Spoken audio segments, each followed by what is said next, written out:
Challenging तो बहुत होगा, लेकिन मेरे ख्याल से हम बहुत आगे की बात कर रहे हैं। अभी तो ये फैसला होना है कि हुकूमत की शक्ल क्या होगी, वफाकी काबीना किस तरीके से बनेगी। ये मेरे ख्याल से पहला मरहला है।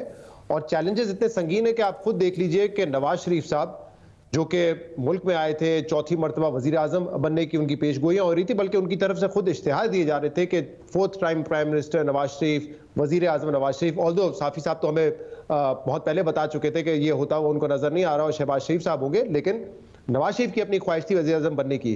अब हुआ क्या है, स्प्लिट मैंडेट आया तो उन्होंने कहा मैं वजीर आजम नहीं बनूंगा, और शहबाज शरीफ साहब को उन्होंने नामजद कर दिया कि वो वजीर आजम बनेंगे। तो इसका मतलब ये है कि एक मजबूत हुकूमत होती तो वो खुद वजीर आजम बनते।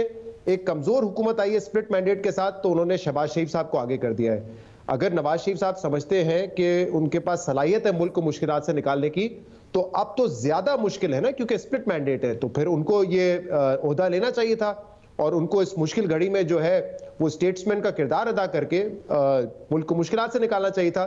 लेकिन नवाज शरीफ साहब इस बात से पीछे हट गए हैं और उन्होंने शहबाज शरीफ साहब को नामजद कर दिया है। दूसरी अहम बात यह कि नून लीग कह रही है कि पीपल्स पार्टी के बगैर तो हम वफाकी हुकूमत में नहीं बैठेंगे। ये नहीं हो सकता कि वो सिर्फ नंबर्स में हमें सपोर्ट करें और वफाकी हुकूमत का हिस्सा ना हो।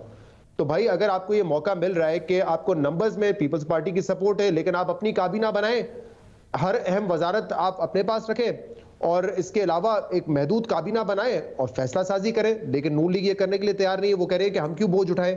तो भाई अगर आपको लगता है कि आप मुल्क के मसाइल हल कर सकते हैं, तो इससे बेहतरीन मौका क्या है कि नंबर्स आपको पीपल्स पार्टी की सूरत में मिल रहे हैं असेंबली में, और काबीना आप अपनी तश्कील देंगे।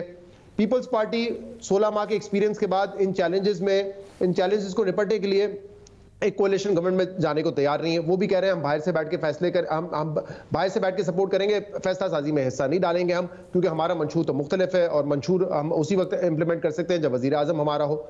JUIF ने आज कह दिया है कि हम ऑपोजिशन में बैठेंगे, उनके इशूज हैं डाल दी हुई है। तो मेरी नजर में ये सबसे पहला इस वक्त मरहला है कि कैबिनेट होगी क्या। नून लीग अभी भी उम्मीद लगा के बैठी है कि पीपल्स पार्टी होगी, लेकिन पीपल्स पार्टी ने दो टोक मना कर दिया है। बिलावल साहब अटल है इस बात पे कि हम नहीं ज्वाइन करेंगे इस कैबिनेट को। तो मेरे ख्याल से ये सबसे इंपॉर्टेंट है। इसके आगे की जो बात है अब उसको वो भी कर लेते हैं। और साफी साहब ने ये तारीफ ठीक बयान की है कि मुश्किल फैसले क्या होते हैं और जरूरी फैसले क्या है। हम अक्सर कह देते हैं मुश्किल फैसला ये बिजली की कीमत बढ़ा दो, आप गैस की कीमत बढ़ा दो। ये मुश्किल फैसले नहीं है, ये अवाम के लिए मुश्किल फैसले हैं। हकीकत में वो मुश्किल फैसले करने हैं जो आपकी रूलिंग एलीट या आपकी जो एलीट है, आपका जो वो लोग हैं जो इस वक्त टैक्स दे रहे हैं, उनको आपने जो है लाना है टैक्स नेट में। मिसाल के तौर पे आप अभी भी रियल स्टेट पे, एग्रीकल्चर पे, रिटेल होलसेल सेक्टर पे टैक्स नहीं इकट्ठा करते। आप आम आदमी पे बोझ डालते हैं, सैलरी क्लास पे बोझ डालते हैं, कॉर्पोरेट सेक्टर पे बोझ डालते हैं। आपको इसको मुनसिफाना तरीके से आगे बढ़ाना पड़ेगा। आपको जो है कैबिनेट का साइज छोटा करना पड़ेगा, महकमे कम करने पड़ेंगे। हमारे यहाँ ब्यूरोक्रेसी ना इस बात के लिए तैयार होती है, ना सियासी हुकूमतें तैयार होती है कि हम क्यों महकमे खत्म करें, जबकि 18वीं तरमीम के बाद कई ऐसे महकमे हैं जो कि डिवॉल्व हो चुके हैं और वो सूबों की जिम्मेदारी है, फिर भी वो वफाक में रखे हुए हैं। तो ये वो मुश्किल फैसले हैं, इस किस्म के फैसले हैं। प्राइवेटाइजेशन का मामला है, कब तक हम ये बर्दाश्त कर सकेंगे कि 1200 अरब रुपए जो है हमारे कुछ SOEs जो है उसके नुकसान के बोझ टैक्स पेयर उठाता रहे। लेकिन जब भी कोई हुकूमत आती है तो शायद उसमें इतनी उनकी जरूरत नहीं होती कि इदारों को प्राइवेटाइज कर सके। तो ये वो मुश्किल फैसले हैं, हकीकी मुश्किल फैसले और गैर मारूफ फैसले जिसको आपने लेने हैं। लेकिन अगर आप ये कह रहे हैं कि मुश्किल फैसला ये बिजली कीमत बढ़ा दो, IMF के कहने पे ये बढ़ा दो, ये तो हम पिछले कई अरसे से करते आए हैं। तो एक और चैलेंज भी तो ये शहजाद के मुआशी चैलेंजेस की हम बात करें, किसके हाथ में होगी वजारत खजाना?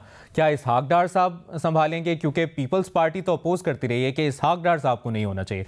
बिलावल के बयानात भी हैं जी। ना सिर्फ पीपल्स पार्टी अपोज करती रही है बल्कि शहबाज शरीफ साहब भी बहुत ज्यादा कंफर्टेबल नहीं रहे, क्योंकि आपको पता है इसहाक डार साहब ने 5-6 महीने तक डिले किया था IMF का प्रोग्राम। बाद में जब हालत बहुत ज्यादा बिगड़ने लगी तो खुद शहबाज शरीफ साहब पेरिस गए, IMF के साथ उन्होंने प्लान नेगोशिएट किया और फिर एक नया प्लान पाकिस्तान को मिला।